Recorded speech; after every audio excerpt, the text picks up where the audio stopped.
안녕하십니까. 한반도 안보실 양양본 부원장 김한규입니다. 오늘은 트럼프가 이번 대선에서 승리, 재집권할 경우 추진할 대북 정책에 대해서 말씀드리고자 합니다. 트럼프가 다시 집권하면 미북 대화가 재개될 가능성이 거의 확실하다고 하겠습니다. 미 공화당은 7월 8일 발표한 2024 정강정책에서 한국과 한반도 문제는 일절 거론하지 않았습니다.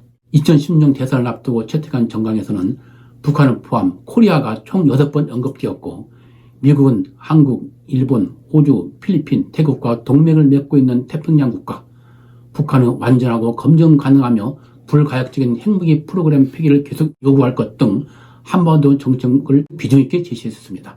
그러나 이번 정강에서는 한국 한반도에 대한 언급이 빠진 채 우리는 인도 태평양에서 강하고 주권적이며 독립적인 국가들을 지지하고 다른 국가들과 평화와 무역을 통해 번영할 것이라고만 명시했습니다. 이러한 정강 내용들을 볼 때 트럼프는 재집권 시 우리에 대해 방위비 분담 증액 요구와 이를 관철하기 위해 주한미군 감축 혹은 철수 압박을 가해올 가능성이 크다고 할 것입니다. 특히 주목할 것은 북한 비핵화 등 북한 문제에 대해 일절 언급하지 않은 사실입니다. 이는 협상을 통한 북한 비핵화 가능성에 대한 회의감을 시사하는 것이며, 또한 북한에 대한 압박을 가하는 모습을 보이지 않음으로써 북한을 하여금 대화에 나오도록 유인하는 전술의 가능성을 배제할 수 없다고 하겠습니다. 그한 트럼프는 평소 김정은과의 브로맨스를 과시하면서 재집권 시 김정은과의 대화를 추진할 것임을 시사해왔습니다. 트럼프는 7월 18일 공화당 전당대회 대선 후보 수락 연설에서 많은 핵무기를 가지고 있는 누군가와 잘 지내는 것은 좋은 일이라며, 나는 김정은과 잘 지냈으며 우리는 북한의 미사일 발사를 중단시켰다. 이제 북한은 다시 도발을 이어가고 있다. 그러나 우리가 다시 만나면 나는 그들과 잘 지낼 것이다. 그는 아마 나를 보고 싶어 할 것이고 그가 나를 그리워할 것으로 생각한다고 언급하는 등 수시로 기회가 있을 때마다 재집권 시 김정은과의 대화 재개 등 우호관계를 이어나갈 뜻을 내비쳐왔습니다. 이를 보아 트럼프 재집권 시 미북 대화 재개는 거의 기정사실화 되어가고 있다고 하겠습니다. 트럼프는 집권 시절 3회에 걸쳐 김정은과 정상회담을 개최했습니다. 그중 2019년 2월달 베트남 하노이에서 열린 제2차 정상회담에서 트럼프와 김정은은 핵협상을 전개했습니다.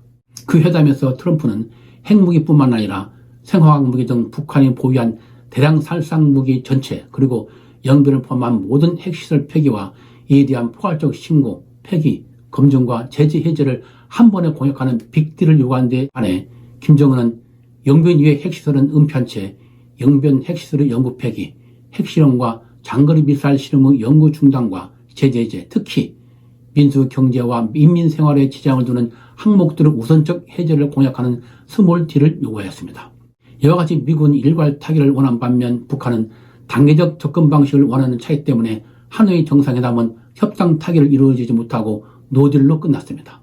당초 합의문 채택 가능성이 높았던 하노이 정상회담이 노딜로 끝난 것은 존 볼튼 백악관 안보보좌관 등 대북 강경파인 네오콘들의 집요한 반대가 있었기 때문이었습니다.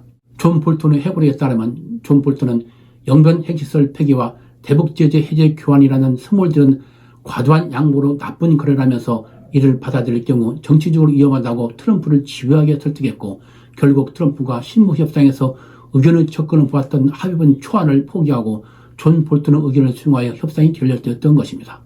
그러나 트럼프 재집권 시 미국 내 일부 우려에도 불구하고 미국 대화를 제기하여 핵협상 타결은 물론 나아가 미국 수교까지 이룰 가능성이 클 것으로 전망됩니다. 그 근거로 다음과 같은 것을 들 수 있습니다. 먼저 트럼프 정부 대북 정책은 대중 전략 차원에서 접근하고 있다는 점입니다. 트럼프 정부는 중국을 제압하기 위해 아나콘다 전략을 추진하였습니다. 아나콘다 전략이란 20세기 초 미국의 대전략가이자 지정학자인 알프레드 마운이 제시한 것으로 러시아 등 유라시아 대륙을 제압하기 위해 대륙 주변에 기지들을 건설하여 대륙을 포위하는 전략을 말합니다.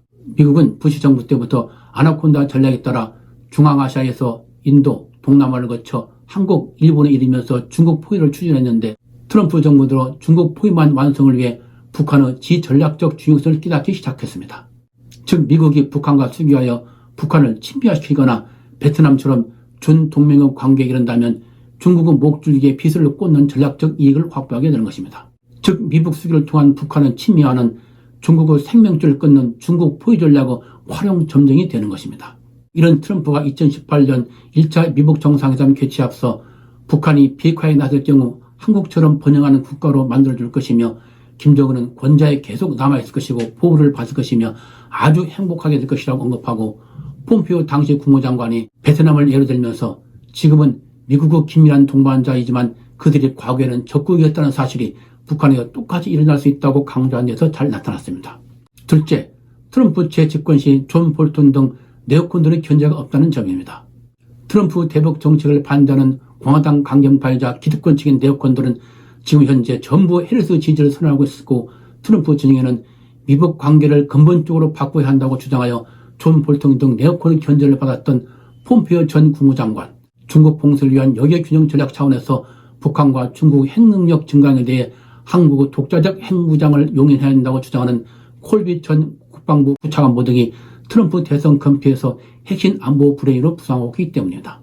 셋째, 트럼프 개인의 욕심입니다. 트럼프는 집권 시절 자질 희망은 2차 대전을 승리로 이끈 프랭클린 루즈벨트 대통령이나 미소 냉전을 승리로 이끈 로널드 레이건 대통령처럼 역사에 남는 대통령이 되는 것이라고 입버릇처럼 말해왔습니다. 따라서 이상 살펴본 점들을 감안할 때 트럼프가 재집권하면 하나의 노지를 교훈 삼아 다시 아나콘다 전략에 따라 대북 접근을 강화해 나갈 것입니다. 즉 트럼프는 북한은 완전 비핵화가 아니더라도 한국의 독자적 핵무장 용인으로 이를 상쇄해 나가면서 북한과 관계 정상화 등을 통해 베트남처럼 북한의 침략을 도모함으로써 중국을 봉쇄하고 이를 통해 중국을 굴복시키는 등 외교안보 분야에서 업적을 남겨야 할 것입니다. 북한도 중국 러시아와 관계보다 미국과 관계 정상화로 체제 정당성과 미국의 지원을 확보하는 것이 훨씬 더 큰 이익이라는 점에서 트럼프 러브콜에 응답할 가능성이 크다고 할 것입니다. 실제로 지난 7월 31일 베이징에서 열린 중권 창설 97주년 기념식에 주중 북한 무관들이 전례 없이 불참하는 데 이어 9월 19일에는 김정은이 북한의 압박을 강화하는 중국을 숙적이라고 발언한 사실이 밝혀지는 등 북한이 중국과 거리두기를 하는 조짐이 보이고 있습니다. 이런 가운데 9월 13일 김정은이 하노이 정상회담에서 공개를 거부했던 평양 인근 강선에 소지한 우라늄 농축 제조시설을 공개한 점 등을 볼 때 트럼프 재집권에 대비하여 트럼프에게 추파를 던지고 있다고 알 수 있을 것입니다. 이상 살펴본 바와 같이 트럼프가 이번 대선에서 승리하여 재집권할 경우 한반도와 동북아 정세의 지각판이 요동칠 가능성이 크다고 할 것입니다. 이는 우리에게 큰 도전이지만 우리 대응에 따라 역사적 기회가 될 수 있다고 하겠습니다. 따라서 역사의 변곡점이 될 트럼프 재집권에 대비하여 모든 지혜를 모아 대응책을 강구해 나가야 할 것입니다. 오늘은 트럼프 재집권 시 예상된 대북 정책 방향에 대해서 말씀드렸습니다. 여러분, 이 대선 이후 미국 관계에 도움이 됐으면 좋겠습니다. 시청해주셔서 감사합니다.